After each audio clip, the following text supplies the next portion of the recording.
turning to the future, if elected president, what would you do for your first 100 days? 100 days? Yeah, yes, you would be president for 4 years, so 1,460 days. What would you do for the first 100 of those? 4 years? That's very long. I had no idea. Is that true? Oh my. Well, I suppose the first thing I would do is assemble a team of people to do my job for me. Or no, to help me do my job. You know, advisors, assistants, ambassadors, and that's just the A's. And then the second thing I would do is buy pizza. I like pizza, it helps me think better. And then the third thing I would do is I would sit down and write out a course of action for the next 1,360 days so that we could move forward together and get things done. I noticed that you didn't mention anything about jobs.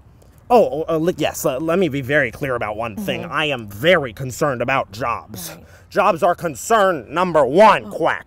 Quack. Concerning in what way?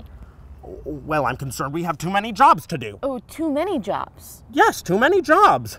It's all work, work, work, and no play or time for relaxing at all. It's simply ridiculous. All right, well, how would that help us with the economic recovery? Well, when we're relaxed, we think better, and I'm sure after that, we can think of better solutions to fixing the economy. You know, the Americans don't need any details right now. They just, need someone to guide them, and we're trusting people, and we can trust that I will do my job and think of good things to do for us. Because it's about moving forward and about working together as a people.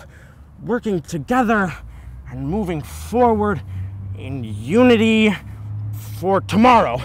Write that down. That should be our campaign slogan. If you say so. So tell me, what newspapers or magazines do you read to stay informed? Aha! Gotcha question! Quack, quack, quack! But I can warn you right now, you're very clever, but I see right through that game. I read all of the newspapers and magazines. I read Duck Fancy, Better Nest and Living, Pond Living, Farmerly, Feathered Quarterly, all the big ones. Okay. I'm very well read. In fact, I watch television a lot too. A lot. I watch a lot of television. Great. Your critics say that you have no foreign policy experience. I mean, your opponent says you virtually know nothing about worlds outside of the barnyard. How would you handle international affairs? Well, that's an unfair charge. I get out of the barnyard at least once a year. Where do you think I fly south for the winter? Let me give you a hint. Mexico. Just the other day, I met with a delegation from Canada. Oh, really? They were a bunch of Canada geese, and they flew south over here to meet with me about immigration. Of course, the meeting involved a lot of honking and pecking and squawking, but eventually we reached a compromise. We will share the pond together. Quack. Also, one of my closest friends is a Guernsey cow, yes. She's from England. That's part of Great Britain. Oh. Also, I know a lot about Italy. Mozzarella! I love that word. Mozzarella! Quack, quack, quack, quack. Good. Yes. All right. Well, we're almost out of time. So let me close by asking you one final question. If you were to describe yourself in one word, what would it be? Quack? Nice. All right. Thank you, Duck. It has been a pleasure.